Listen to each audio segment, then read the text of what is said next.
Our scripture reading this morning comes from Philippians 4, beginning with the 4th verse.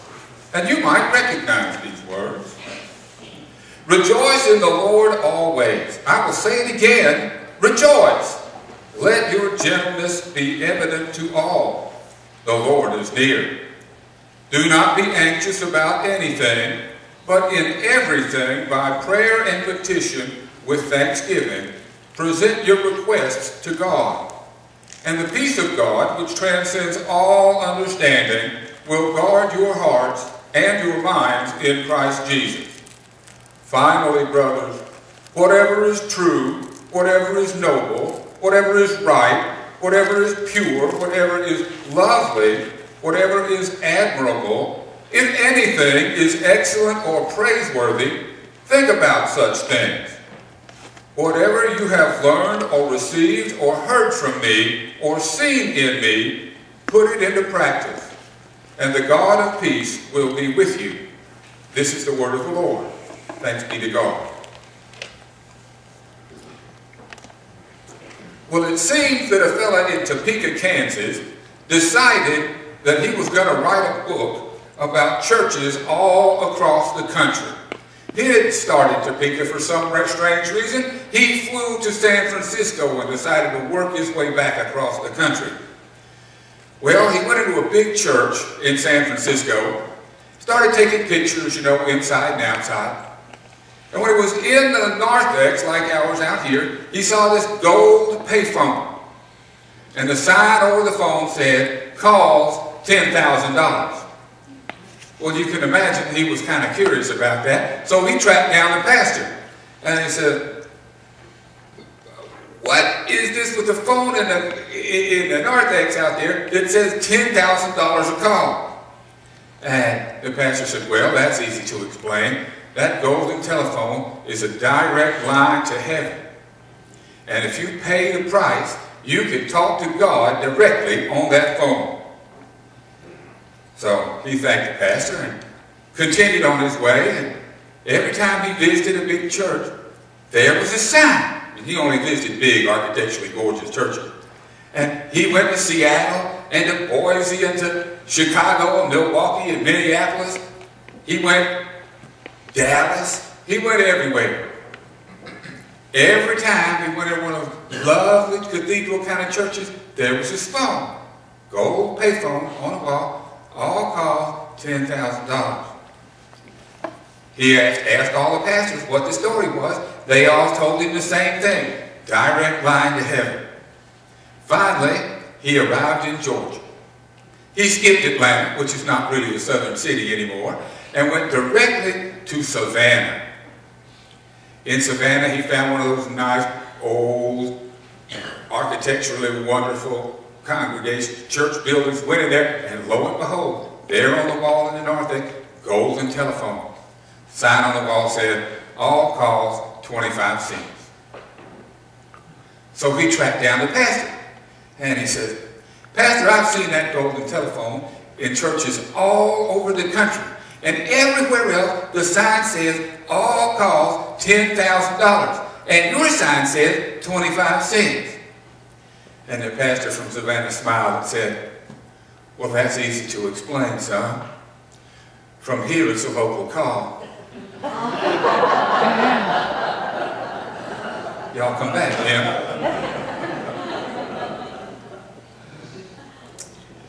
Well, I have studied a lot of things in my time. That's because I think a lot of things are interesting. When I got my bachelor's degree, I had over 500 credit hours. I majored in 4 different things. It was a wonderful thing because I got to study all sorts of things because I find all manner of things very, very interesting. I even find accounting interesting, even though the language of accounting does make my head spin. One thing that has managed to hold my interest throughout my life is human behavior. For a long time, people would ask me, why, when they saw somebody else do something, really stupid and or criminal, said, why do people do things like that? And I would say to them, please do not ask me to explain human behavior or what drives it. I barely know what drives me. Then I went to seminary. And while I was at seminary, I found what I thought to be a much better answer.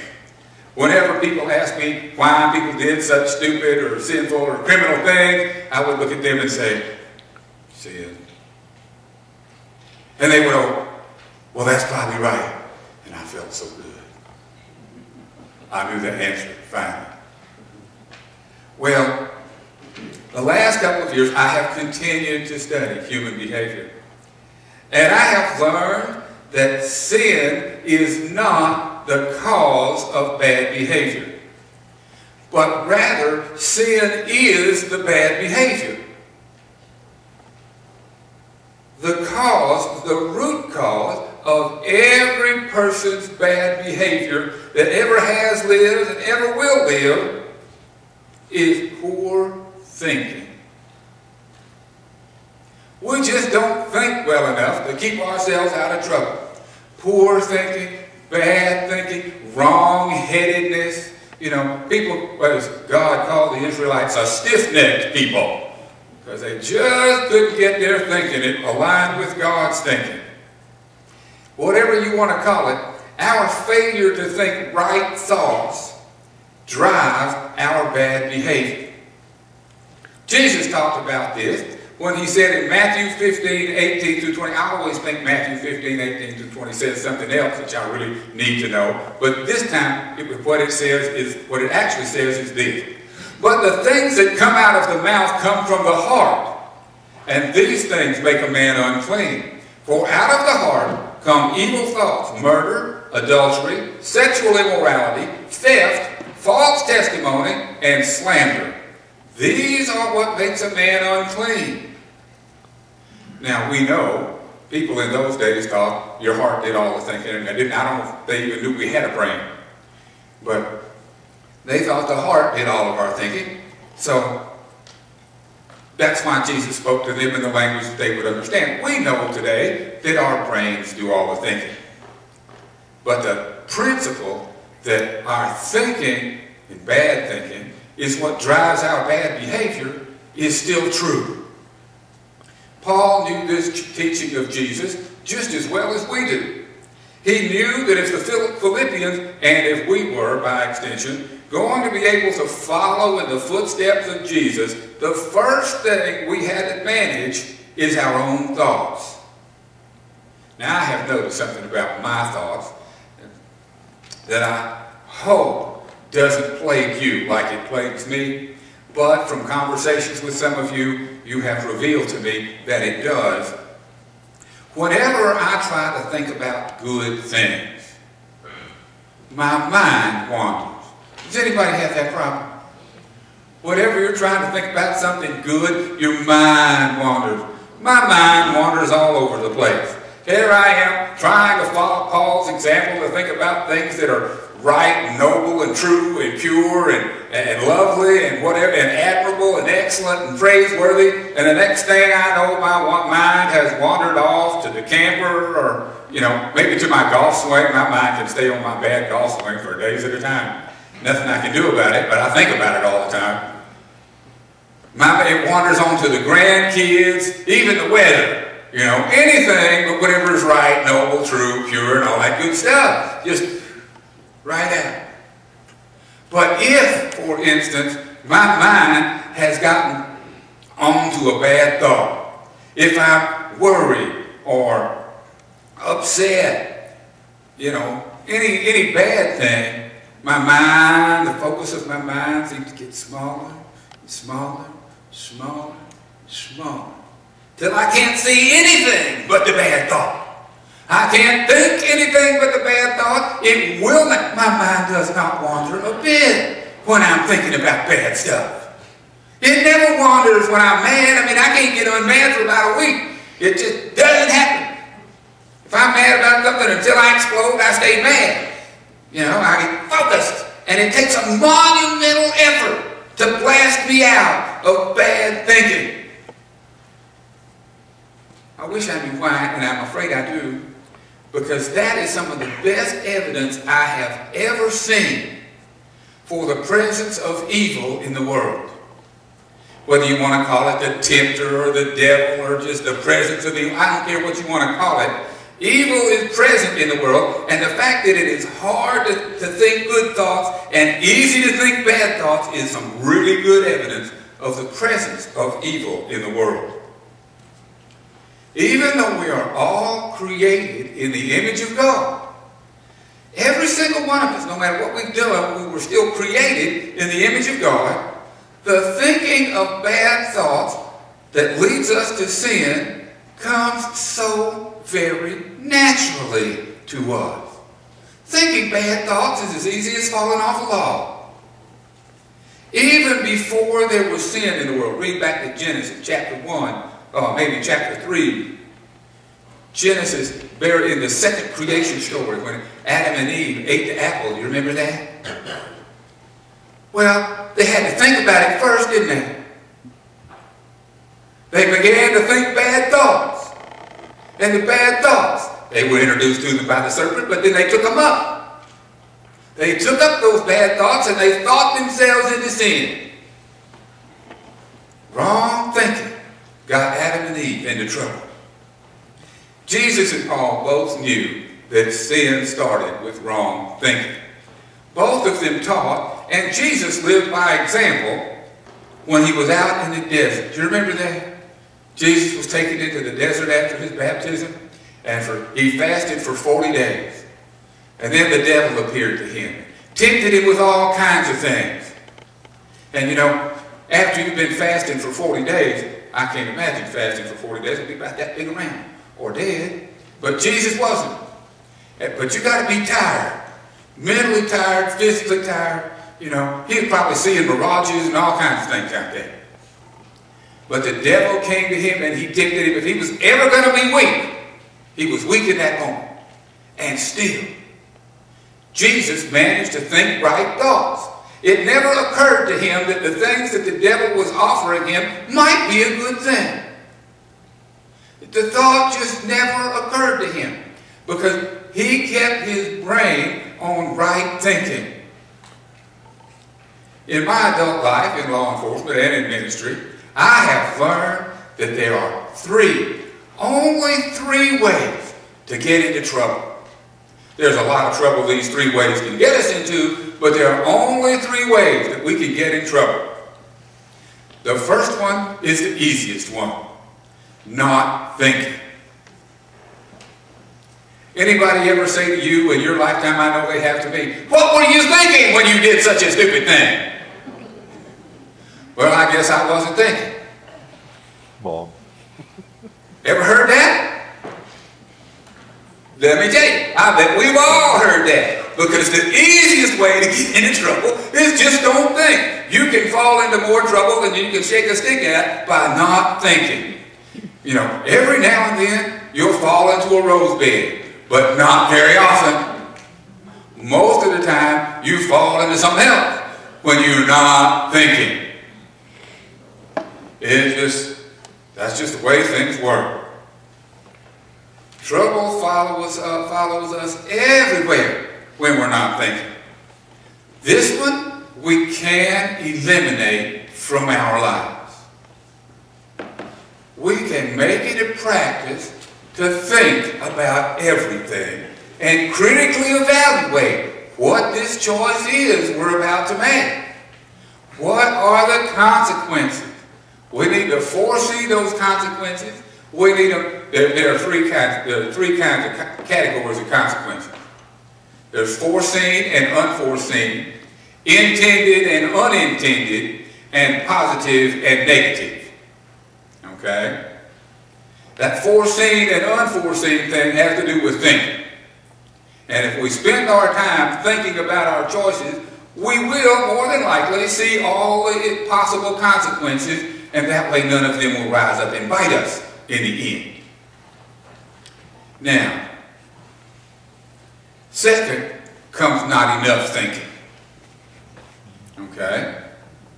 Sometimes we just think about things and, you know, we like it, it looks good, We think about it, and we don't think about it long. And we don't see what, unforeseen. We don't see that thing that's going to rise up and bite us later. So we go ahead and we do it, and lo and behold, we find out later about the potential hurtful, harmful, sinful consequences of our actions because, what? They happened. We didn't think long enough, and the next thing we know, we stepped into a mess anyhow. We thought, but not enough. There are some times when there is a deadline impressed on us. You know, some decisions have to be made right now. And, you know, I don't want to offend anybody in here, but I have been on some sales pitch things where they told me the offer was good for the next 5 minutes. I have made that pitch trying to get a confession, you know. Your plea deal is good for the next 5 minutes. If somebody says that to you, it's time to leave, because they know there are negative consequences that they don't want you to think about that are positive for them. You see, I will admit it. I wanted that confession. I wanted to get a conviction. I could get one with a confession that I might not get without it. I had ulterior motives for my time limit on that plea deal. Thing is, that's the problem. If we get back into a corner and we have to make a decision under pressure with a time limit, we may not have time to see those negative consequences. We can step into a mess because we ran out of time.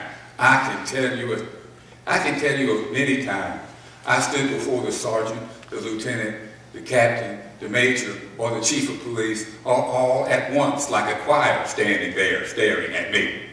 When they said, "Why did you do that stupid thing that you did?" Well, you know, I was out there last night by myself, and I had about this long to make this decision, and it looked like the right thing to do at the time. You know, those Monday morning quarterbacks don't allow for the fact that they had all night and half the day to think about why what I did was wrong. And I had 5 minutes to make the decision the first time. Monday morning quarterbacks usually happen to be the boss. I've noticed that in my study of human behavior as well. But when we don't have enough time, we might not be able to avoid that circumstance. But when we have enough time to think, we should exercise enough thinking. We can't limit our liability by thinking enough. Finally, there's wrong thinking. We see something we want or something we want to do, we know it's wrong. How many of you ever talked yourself into doing something wrong? We know better, but we just don't do it. We look there and we say, "Look, that's sin, right? But it looks so good. Man, that apple is red and shiny and it looks juicy and I just got to bite it." You know, and we talk ourselves in. And if we're having a hard time talking ourselves into it, now I've done this one. How many of you have gone out and talked to a bunch of friends about doing what you want to do that you know isn't right, and got them to talk you into it? Get references. Yeah, that'll be okay. It'll be all right. You can do that. I've done it. I got away with it. Wrong thinking. Wrong thinking always gets us in trouble. There is no chance that when we let wrong thinking run our minds that we will not get in trouble. But with practice, we can eliminate this from our lives. And how Paul told us how we can eliminate this kind of thinking from our lives. It's a snap, he says. Think about these things. Whatever is good, noble, pure, honest, all those things. Well, if it's praiseworthy or excellent, you think about that. And that will keep you out of trouble, Paul says. And you know what? He's right. But from my study of human behavior, I know that there are times when you and I are going to be beat down by circumstances. It's going to have been a long time since anything went right. For the last 10, 12, 14 months, there's been month at the end of the money instead of money at the end of the month. The kids are in trouble, the grandkids are in trouble, and you're in trouble. And there just doesn't seem to be a single ray of sunshine in your life. Anybody been there? I've been there. Boy, have I been there. You know what? In those circumstances, it is hard to think of anything that is good and noble and true and pure and honest and lovely and worthy of praise. And hard to think of anything like that, isn't it? When you've been beat on long enough, it gets hard to think good thoughts. But when you can't come up with anything else, there's always one thing. His name is Jesus. And he is all of the things we can't imagine that we need right then. And one thing about him, he will never, ever let you down.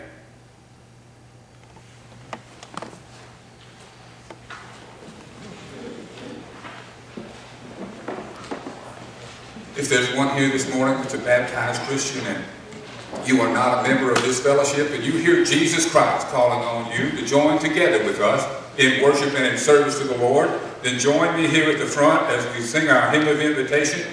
If there's one here this morning who is a member of this fellowship and you hear Jesus calling on you to rededicate yourself to his service, join me here as we sing.